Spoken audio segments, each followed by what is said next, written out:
Hi guys, जय महाराष्ट्र. स्वागत आहे तुमचं श्रद्धा म्हात्रे ब्लॉग्स या आपल्या हक्काच्या मराठी यूट्यूब चॅनलवर.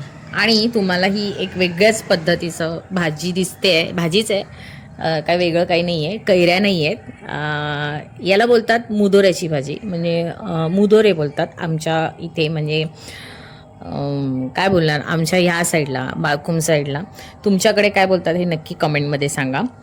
आणि मी ॲक्च्युली ह्याची जी व्हिडिओ होती साफ करायची ती मी केलेली, पण माझ्याकडनं ती डिलीट झाली. सो ही कशी करतात माहिती आहे, ही पहिली कच्ची असते, त्याची पूर्ण अशी ना सालं आहेत ना वरची ती काढून घ्यायची असतात. आणि त्याच्या आतमध्ये बी असते.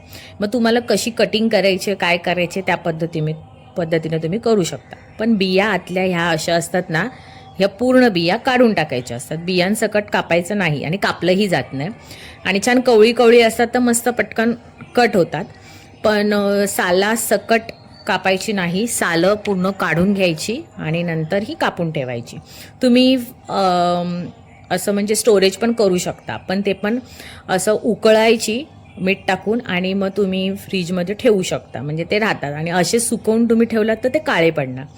तर मी ही मस्तपैकी छान अशी धुवून घेतलेली होती आणि मीठ टाकून पूर्णपणे अशी उकळून घेतलेली होती. थोडीशी अर्धी कच्ची उकळून घेतली तरी चालेल, कारण शिजवताना ती पुन्हा शिजलीच जाते. किंवा अख्खी शिजवली तरीही चालेल, काही प्रॉब्लेम नाही. तर मी असं पूर्ण कापलेली नव्हती ही, फक्त त्याची सालं काढून बी काढून अशी वाफेवर उकळत ठेवलेली. मीठ टाकलं का थोडंसं त्याच्यामध्ये म्हणजे चव मुरली पाहिजे ना मिठाची, त्यामुळे मीठ टाकलेलं आहे. तर असं मीठ टाकून झाल्यानंतर मी पूर्ण त्याच्यातलं पाणी काढलेलं होतं जाळीमध्ये ठेवून, हे बघा. आणि दाखवले तुम्हाला की कशा पद्धतीने पूर्ण शिजवली नाही उकळताना, कारण मला पुन्हा जेव्हा मी वाफेवर शिजवणार तेव्हा ती पूर्णपणे शिजणार. नाहीतर पूर्ण शिजवली असेल तर पूर्ण असं त्याचा फेन झाला असता. तर मी काय कापत बसली नाही, मस्तपैकी माझा चॉपर घेतला, खाज खाज खाज खाज करत करत करत सगळा पहिले कापून घेतलं, म्हणजे चॉपिंगमध्ये. मस्त एकसारखे बारीक झालेले होते.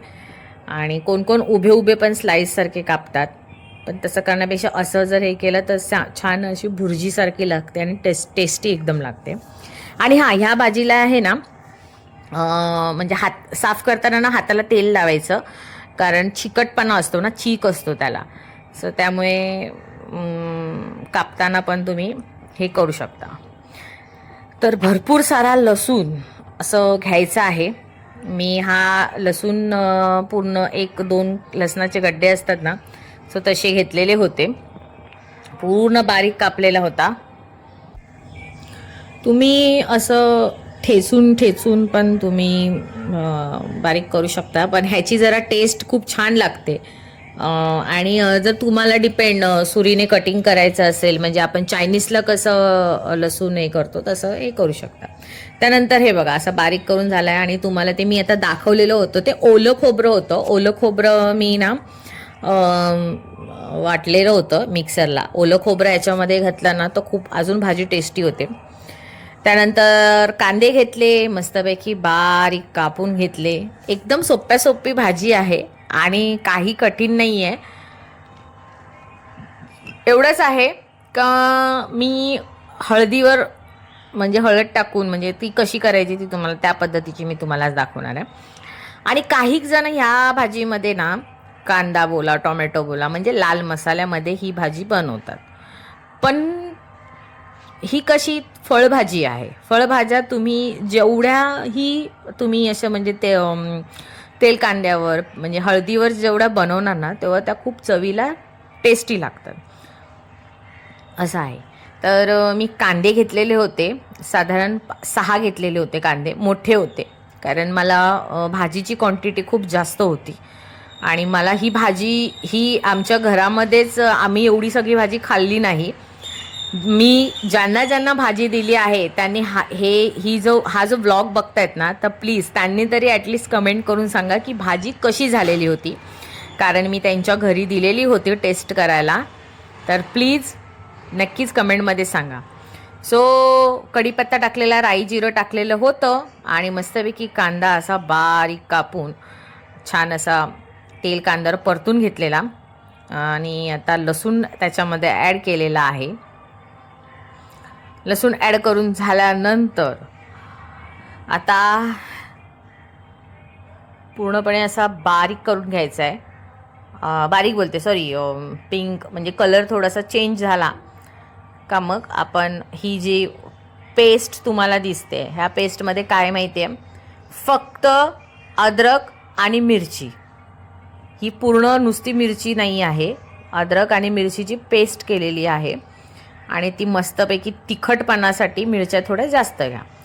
त्यानंतर मी बोलू तुम्हाला मी हळदीवर बनवलेली होती भाजी आणि हळद टाकलेलं, धना जिरा पावडर टाकलेली, हिंग टाकलेलं आणि मीठ ॲड केलेलं. बस याच्या व्यतिरिक्त कोणताही गरम मसाला काहीही, हां गरम मसाला वाटला तर तुम्ही टाकू शकता थोडंसं टेस्ट येण्यासाठी, पण मी म्हणजे नाहीच हे करत. त्यानंतर हे बघा, ही जी आपण कटिंग म्हणजे चॉप केलेली होती चॉपरमध्ये भाजी, तर ही आपण मस्तपैकी ॲड करून छानपैकी मोठा गॅस करून असं पूर्ण हे केलेली होती, मिक्स केलेली होती, कारण मीठ लागलं पाहिजे.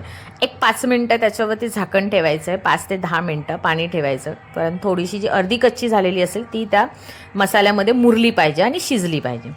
5-10 मिनटांनी मस्तपैकी झाकण ओपन करून त्यामध्ये आता आपण ओलं खोबरं आहे ते शेवटला ॲड करायचं आहे. आणि गाईज ही व्हिडिओ करताना ना मला त्या दिवशी फार उशीर झालेला होता. गार्निशिंग जे असतं एंडिंगला आपण करतो तेही मला व्हिडिओ करता नाही आला, सो त्यासाठी खूप खूप सॉरी. पण खरं सांगू, ही जी भाजी आहे मुदोऱ्याची, ही नक्की तुम्हाला बाजारात भेटली तर नक्की आणा आणि या पद्धतीने करा. या पद्धतीने जो करेल तर माझी मैत्रीण मला माहिती आहे आठवणीने मला मेसेज करेलच किंवा कमेंट करेल की भाजी कशी झाली आहे तुमच्या पद्धतीने. ओलं खोबरं टाकल्यानंतर हा आपल्या ब्लॉगचा एंड आहे. त्याच्यानंतर मी पुढे व्हिडिओ केलाच नाही, सो सॉरी. आणि खूप छान झालेली भाजी. आवडली असेल तर लाईक करा, शेअर करा आणि सबस्क्राईब करायला विसरू नका. So thank you.